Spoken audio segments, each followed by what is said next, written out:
ሰላም እንዴት አላችሁ? የኢትዮ ታይምስ ቤተሰቦቻችን ለሰዓቱ የተመረጡ አዳዲስ መረጃዎችን ይዘንላችሁ ቀርበናል። ከመረጃዎቻችን መካከልም አቶ ጌታቸው ረዳ አነጋጋሪ መልእክት አስተላልፏል። አቶ ጌታቸው ረዳ በትናንትናው ዕለት ስለ ሁመራ ቆይታቸው አነጋጋሪ ቃለ መጠይቅ ሰጥተዋል። በቃለ መጠይቃቸውም እነ ኮሎኔል ደመቀ ዘውዱ የሚመሩት አስተዳደር እንዲፈርስ መወሰኑን ተናግረዋል። የወልቃይት ዞን ዋና አስተዳዳሪ አቶ አሸተ ደምለው በበኩሉ ጌታቸው ዋሽቷል፣ የሚፈርስ የወልቃይት መዋቅር የለም የሚል መልእክት አስተላልፈዋል። በሌላ መረጃ ደግሞ ሰሜን እዝ የነበሩና በህወሓት ተወስደው በትግራይ ተደብቀው ነበር የተባሉ ሚሳኤሎችን የሚያሳይ ምስል ይፋ ተደርጓል። ይህን አስመልክቶም የተሰማውን አዲስ መረጃ በዜናችን በዝርዝር እናስደምጣቸዋለን። ከዚህ መረጃ በተጨማሪ ዓለም አቀፉ የጋዜጠኞች ፌዴሬሽን 9 የዶቼ ቬለ አማርኛ ጋዜጠኞች መታገድን አውግዞ በአስቸኳይ ወደ ስራቸው እንዲመለሱ ማሳሰቡን፣ የአማራ ፋኖ ብሔራዊ ኃይል ምስራቅ አማራ ቀጠና ሚኒሊክ እዝ ላስታ ጀነራል አሳምነው ጽጌ ኮር በትናንትናው ዕለት ከሌሊቱ 7 ሰዓት አውደ ውጊያ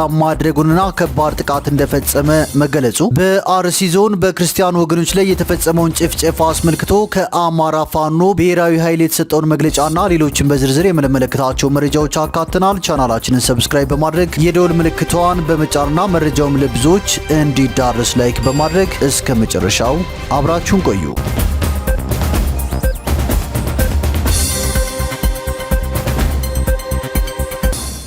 ወደ መጀመሪያው መረጃችን ስናልፍ ዓለም አቀፉ የጋዜጠኞች ፌዴሬሽን 9 የዶቼ ቬለ አማርኛ ጋዜጠኞች መታገድን አውግዟል። በአስቸኳይ ወደ ስራቸው እንዲመለሱም አሳስቧል። የዓለም አቀፍ የጋዜጠኞች ፌዴሬሽን አይኤፍጄ የኢትዮጵያ መገናኛ ብዙሃን ባለስልጣን የዶቼ ቬለ አማርኛ 9 ጋዜጠኞች በጊዜያዊነት ማገዱን በጽኑ አውግዟል። ውሳኔውን በአስቸኳይ እንዲቀለበስ ጥሪ አቅርቧል። ፌዴሬሽኑ ትናንት ባወጣው መግለጫ የኢትዮጵያ መገናኛ ብዙሃን ባለስልጣን ጋዜጠኞችን ሙያዊ ስነ ምግባርን በመጣስና የሀገሪቱን ደንቦችን በመተላለፍ ከሷል። ይሁን እንጂ ፌዴሬሽኑ ይህንን እርምጃ የዶቼ ቬለን ዘገባ ዝም ለማሰኘትና በተለይም በአማራ ክልል ውስጥ ስላለው ግጭት ኢትዮጵያውያን ገለልተኛ መረጃ እንዳያገኙ ለመገደብ የታቀደ የማስፈራሪያ ድርጊት ነው ሲል ገልጾታል። የዓለም አቀፍ የጋዜጠኞች ፌዴሬሽን ዋና ጸሐፊ አንቶኒ ቤላንገር የዶቼ ቬለ ጋዜጠኞች በባለስልጣኑ መታገድ ኢትዮጵያውያንን በአማራ ክልል ስላለው ግጭት እውነተኛ ዘገባ እንዳያገኙ ለማድረግ ሆን ተብሎ የተፈጸመ የማስፈራራት ድርጊት ነው ብለዋል። የኢትዮጵያ መንግስት የሚዲያ ሰራተኞች ከማንኛውም አይነት ማስፈራሪያና ጫና ነፃ ሆነው ስራቸውን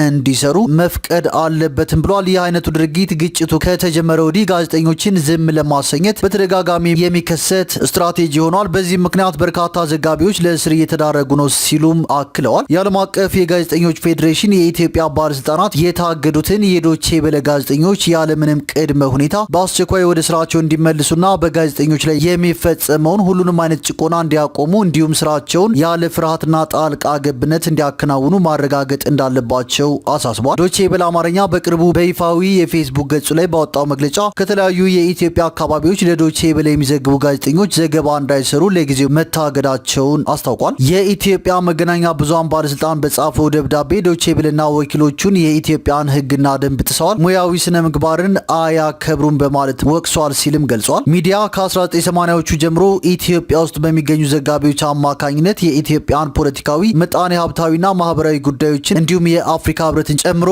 ኢትዮጵያ ውስጥ የሚንቀሳቀሱ አካባቢያዊ፣ አህጉራዊና ዓለም አቀፍ ድርጅቶች፣ ተቋማትና ማህበራትን እንቅስቃሴና ክንዋኔዎችን ሲዘግብ ቆይቷል። እንዲሁም ከ2010 ዓ.ም ጀምሮ የወኪሎቹን ቁጥር በማሳደግ መቀሌ፣ ባህር ዳር፣ ደሴ፣ አዲስ አበባ፣ ሐዋሳ፣ ድሬዳዋና አሶሳ በሚገኙ 9 ወኪሎቹ አማካኝነት መረጃዎችን በማሰባሰብ ገለልተኛ፣ ሚዛናዊና ትክክለኛ ዘገባዎችን ለኢትዮጵያ ህዝብ ሲያሰራጭ እንደነበርም ገልጿል።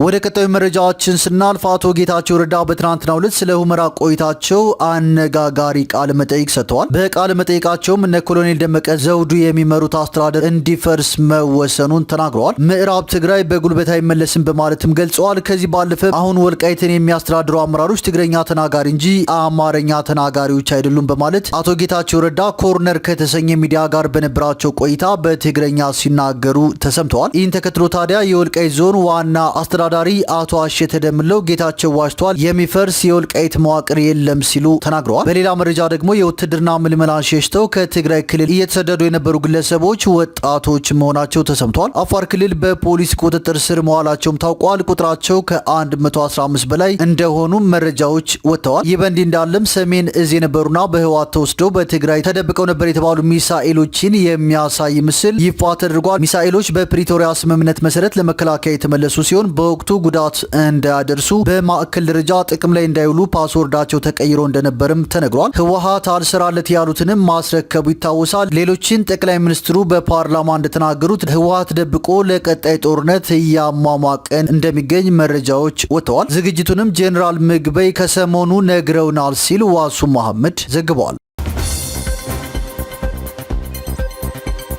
ወደ ቀጣዩ መረጃችን ስናልፍ የአማራ ፋኖ ብሔራዊ ኃይል ምስራቅ አማራ ቀጠና ሚኒሊክ እዝ ላስታ ጄኔራል አሳምነው ጽጌ ኮር በግዳን ወረዳ ልዩ ስሟ ወይራ በር በተባለች ቦታ መነሻውን ከሙጃ ከተማ ከሌሊቱ 7 ሰዓት በማድረግ የአማራ ፋኖ ብሔራዊ ኃይል ምስራቅ አማራ ቀጠና ሚኒሊክ እዝ በላስታ ጄኔራል አሳምነው ጽጌ ስር የሚገኘውን ጥራሪ ክፍለ ጦር የትግስቱ ሻለቃን ለማፈን ጥረት አድርጎ እንደነበርና ከባድ ኪሳራ ደርሶበታል ሲል የአማራ ፋኖ ብሔራዊ ኃይል ምስራቅ አማራ ቀጠና ሚኒሊክ እዝ ላስታ ጄኔራል አሳምነው ጽጌ ኮር አሳውቋል። በአውደ ውጊያውም የተለያዩ የጦር መሳሪያዎች መማረካቸውን ክፍለ ጦሩ አሳውቋል። በሌላ መረጃ ደግሞ በአርሲ ዞን በክርስቲያኑ ወገኖች ላይ የተፈጸመውን ጭፍጨፋ አስመልክቶ የአማራ ፋኖ ብሔራዊ ኃይል መግለጫ ሰጥቷል። የአማራ ፋኖ ብሔራዊ ኃይል ያወጣው መግለጫም እንደሚከተለው ይነበባል። በአርሲ ዞን በጉና በመርቲ በሸርካና በሆሎን ቋቢ ወረዳዎች የኢትዮጵያ ኦርቶዶክስ ተዋሕዶ ቤተክርስቲያን እምነት ተከታዮችና ካህናት በተለይም አማራዎች ላይ ሲፈጸም የቆየው ግድያና ስቃይ እጅጉን ተባብሶ መቀጠሉን ተገንዝበናል። የአማራ ፋኖን ወደ ጫካ የገፋው ዋናው ምክንያት አገዛዙ በአማራ ሕዝብና በቤተ እምነቶች ላይ የሚፈጽመውን መዋቅራዊ ጥቃት እንዲያቆም በተደጋጋሚ በሰላማዊ መንገድ ጥያቄዎችን ሲጠይቅ አገዛዙ ይህንን ጥያቄውን ከመስማት ይልቅ በጩኸት በመመሰል ወደ ሙሉ ዘር ማጥፋት ጦርነት በመግባቱ እንደሆነ መላው ሕዝባችን የሚያውቀው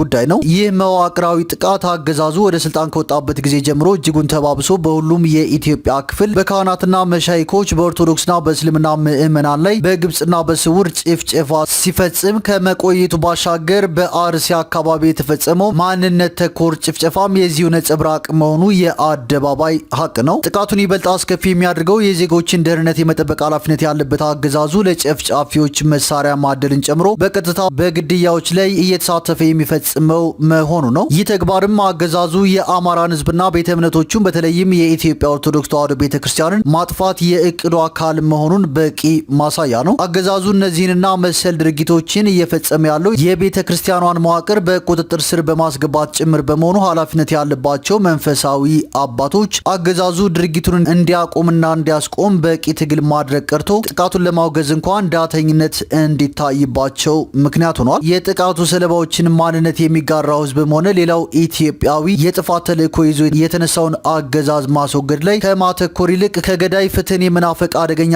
አስተሳሰብን በመሸከም ዛሬም እንደ ትላንቱ ሻማ በማብራትና ፍትህ በመለመን ሞቱን የሚጠባበቅ መሆኑ መጪውን ጊዜ አስከፊ ያደርገዋል። በዝምታ እያየው ያለው ሁሉ የአገዛዙ የጥፋት እቅድ እንዲቀጥል ድጋፍ እያደረገለት መሆኑ መታወቅ አለበት። በሰው ልጆች እልቂት ማዘን ሰብአዊ ባህሪ ቢሆንም በቁርጠኛ ተጋድሎ እንጂ በሀዘንና እርግማን ነጻ የወጣ ህዝብ በዓለም ላይ የለም። በመሆኑም ሀዘንና እርግማን የሚለውጠው ነገር እንደሌለ ታውቆ በከተማም ሆነ በገጠር የሚኖረው ሁሉም ኢትዮጵያዊ እንደ አካባቢው ነባራዊ ሁኔታ ራሱን በማደራጀት አገዛዙን በሁሉም ረገድ ታግሎ እንዲያስወግደው ጥሪያችንን እናስተላልፋለን። የአማራ ፋኖ ብሔራዊ ኃይል አመራርና ሰራዊቱ የሽብርና የጭካኔ ተግባራት የሚቆሙት አገዛዙን ፍትህ በመለመን ሳይሆን በሁሉም የሀገራችን አካባቢዎች በአፈሙዝ በታገዘ ሁኔታ ሁሉን አቀፍ ህዝባዊ እምቢተኝነት በሚደረግ ትግል ብቻ እንደሆነ እንገነዘባለን። ለዚህም ድርጅታችን ሲያደርግ የቆየውን ተጋድሎ አጠናክሮ በመቀጠል የዜጎቻችንን ደም የሚያፈሰውን አገዛዝ በማስወገድ ኦርቶዶክሳውያንን ጨምሮ ለመላው ህዝብ የሰላም አየር ይመጣ ዘንድ መስዋዕትነት መክፈሉን ይቀጥላል። በመጨረሻም በዚህ በአገዛዙ